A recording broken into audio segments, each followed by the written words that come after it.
హరి ఓం. ఓం నమో నారాయణాయ నమః. కరుణ చూడవయ్యా, పరము చూపవయ్య, మురళీ మోహన వినీల మేఘ శ్యామా. కరుణ చూడవయ్య, పరము చూపవయ్య, మురళీ మోహన వినీల మేఘ శ్యామా. కరుణ చూడవయ్యా. కృష్ణ. హే ముకుంద, హే మాధవ, యశోదానందన, యశోద తల్లిని మురిపించిన విధంగా మమ్మల్ని కూడా మనపించు తండ్రి. సత్యనిష్ట గురువు ధ్యానం ముగియగానే శ్రావణభూతి పైకి లేచి, గురువుగారు మీరు యోగశాస్త్రం గురించి చెప్తున్నారు, పతాంజలి యోగస్త్రాల గురించి ముఖ్యంగా వ్యాఖ్యానిస్తున్నారు, శ్రీ వివేకానంద స్వామి చెప్పిన విషయాలన్నీ కూడా చెప్తున్నారు. అయితే అసలు వారు 4 వేదాలుగా విభజించారు. ఒక అద్భుతమైనటువంటి విష్ణు స్వరూపమైన వేదవ్యాసుల వారు ఆ వేదాల్లో ఉన్నటువంటి జ్ఞానం మనం తెలుసుకోలేమా అని అడిగాడు. ఆయన వేద పండితులు, వేదాంతులు, వేద జ్ఞానులు అనేక మంది ఉన్నారు. సంస్కృతం అనేది మీకు ఇదివరకు చెప్పి కూడా ఉండవచ్చు. అంతవరకు ప్రాకృతంగా ఉన్న భాషను సంస్కరించబడి అది సంస్కృతమైనది. ఏదైతే సంస్కరించబడిందో దాన్ని సంస్కృతము అంటాం. అందుకే ఇప్పుడు అనేక మంది సంస్కారం లేదు అంటారు. ఎందుకు సంస్కారం లేదు? పాత ఈ ప్రాకృత అవస్థలో ఉన్నటువంటి సంస్కారాలు కొందరిలో ఉండిపోతాయి. అందువల్ల వాళ్ళు ప్రవర్తన చాలా విచిత్రంగా ఉంటుంది. సంస్కారం లేదా అని అంటారు. సంస్కరించబడితేనే సంస్కారం వస్తుంది. అందుకే మనం నిత్యం కూడా మన పిల్లలకి ఏం చెప్తామంటే, విద్య కన్నా వినయం ముఖ్యం, సంపద కన్నా సంస్కారం ముఖ్యం అని అంటారు. ఇప్పుడు నీవు అడిగింది, మనకు వేద మంత్రాలు కొన్ని ఉన్నాయి. దాన్ని సులభశైలిలో కొంతమంది వివరించి ఉన్నారు కూడా. ఈ వేద మంత్రాలు మహాశక్తి మంత్రం. ఇందులో మనం శాంతి మంత్రాలు కొన్ని ఉన్నాయి, అది ఒకటి రెండు చెప్పుకున్నాం. శక్తి మంత్రం అంటే సర్వ స్త్రీ పురుషులకు ఎటువంటి తేడా లేకుండా పొందగలిగినటువంటి అత్యంత శక్తి మంత్రం మన శుక్ల యజుర్వేదంలో చెప్పబడి ఉంది. శుక్ల యజుర్వేదం అనే అందులో 19.9 అనే యొక్క పుటలో ఈ యొక్క శక్తి మంత్రం చెప్పబడి ఉంది.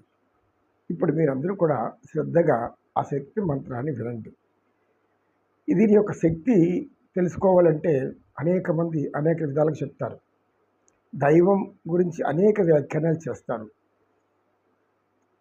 అది అన్నీ కూడా మనకు అవసరం లేదు. వాళ్ళు ఏమనుకున్నా వాళ్ళ యొక్క సంస్కారం, మనం ఏం చేయలేం. అయితే ఈ యొక్క ఇటువంటి వేద మంత్రాలు కానీ, శక్తి మంత్రాలు కానీ, సూక్తాలు కానీ, ఇవి యజుర్వేదంలో చెప్పబడినటువంటివి. వేద మంత్రాలన్నీ కూడా శుక్ల యజుర్వేదము అని అందులో ఉండే శక్తి మంత్రాన్ని ఇప్పుడు అఖిలాండ కోటి బ్రహ్మాండ నాయకుడు, ఆది మధ్యాంతరహితుడు, సర్వశక్తి స్వరూపుడు, ఈశ్వరుడు, ఆ పరమేశ్వరుడు ఇప్పుడు శ్రీ మహావిష్ణువు కలియుగ వైకుంఠంగా వెంకటాద్రి నిలయంపై కలియుగ వైకుంఠమా అనేటట్టుగా మనకు ఆశ్చర్యం కొలిపే విధంగా అక్కడ తీర్చిదిద్దబడి ఉంది. ఆయన్ని దర్శించుకోలేనటువంటి వాళ్ళు ఎవరూ ఉండరు. కోటాను కోట్ల భారతీయులకు మనోభావాలకు, హైందవుల సనాతన ధర్మానికి, జ్ఞానానికి ఆయన అవతారం. సాక్షాత్తు ఆయనే వైకుంఠం వదిలి ఇక్కడ స్వయంభూగా వెలిశారు. ఇది మనందరికీ తెలుసు. ఇప్పుడు మనం ఆ మంత్రం ఉచ్చరిస్తాము. ఎవరైనా పెద్దలు తెలిసి ఉంటే చిన్న చిన్న పొరపాట్లు ఉంటే క్షమించాలి. ఓం తేజోంసి తేజోమయీ దేహి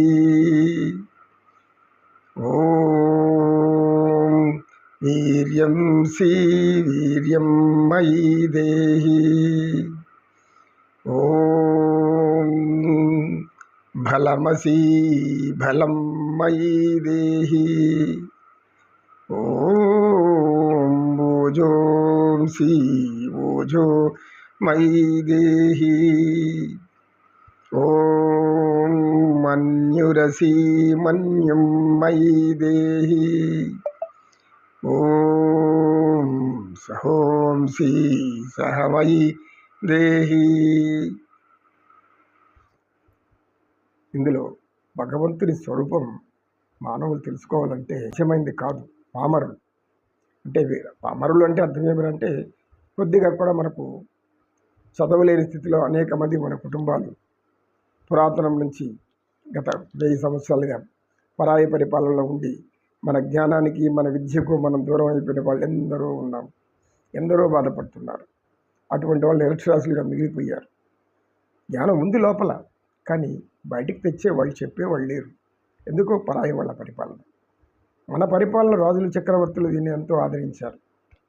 అద్భుతంగా ఈ యొక్క కావ్యాలను గ్రంథాలను అనేక రూపాల్లో రాశారు కూడా. గతం కథ మనకు జరిగిపోయింది, మనం ముందు తెచ్చుకోకూడదు. కానీ ఇప్పుడైనా మనం మన జ్ఞానులు, జ్ఞాన సంపన్నులు, వేదాంతులు, వేదాలు బాగా పట్టించినటువంటి వాళ్ళు సామాన్యులకు అర్థమయ్యేలాగా మనం అందరూ చెప్తున్నారు. అనేక మంది చెప్తున్నారు. అది వినాలి, వినడమే మన వంతు. ఇందులో చెప్పబడినటువంటి భగవంతుని స్వరూపం, అయ్యా నీవెవరు, ఎక్కడుంటావు, ఏ ఆలయంలో ఉన్నావు, ఈశ్వరుడిగా లేదా లక్ష్మీనారాయణుడా, సరస్వతి బ్రహ్మ, ఏ రూపం లేదు, ఏమని తెలుసుకోవాలి, ఏమని తెలియనురా. ఆయన్ని వర్ణించడం మంతరం కాదు. ఇక్కడ ఏం చెప్పబడిందంటే, ఓ సృష్టికర్త ఈశ్వర, నీవు సర్వ తేజోమయుడు, సర్వ వీర్యం కలిగినవాడు, సమస్త బలం కలిగినవాడు, సంపూర్ణమైనటువంటి భోజస్సు కలిగినవాడు, అనంతమైనటువంటి మానసిక శక్తులు మాకు ఇవ్వదలిచి నీలో ఉన్నాయి. మన్యుశక్తి, అదేవిధంగా అన్నిటికన్నా అతి ముఖ్యమైనది సహన శక్తి. ఇవన్నీ నీరు అనంతంగా ఉందయ్యా, మాకు కొద్ది కొద్దిగా పడయ్య స్వామి. దేహి అంటే అడుక్కోవడం. ఎందుకు? మనం ఆయన బిడ్డలం, మనం ఆయన యొక్క భక్తులం, ఆయన దాసులం. దాసుని తప్పులు దండంతో సరే స్వామి. తెలుసో తెలియక అజ్ఞానంలో మేము అనేక తప్పులు చేసుకుంటాం, కర్మలు కూడా చేసి ఉంటాం, కర్మల ఫలితాలు అనుభవిస్తుంటాం. కానీ వాటిని ఎక్కువ బాధించుకుంటా కొంచెం తప్పించడానికి ఈ మంత్రం నేను పఠిస్తున్నాను. తండ్రి, తల్లి, తండ్రి నీవే, సర్వము నీవే, మా అందరి దిక్కు మొక్కు అన్నీ నీవే అని ఆయన్ని వర్ణించ ఎవరితరం. మనసు నీ పైన మరలిన హాయిగా,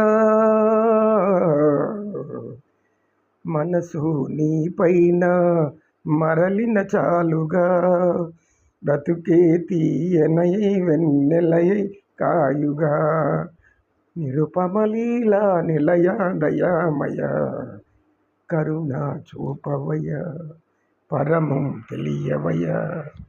కృష్ణం వందే జగద్గురు. రెండో భాగంలో దాని యొక్క సారాంశం అంతా వినండి. ఓం నమో కృష్ణ, నమో కృష్ణ, కృష్ణం వందే జగద్గురు.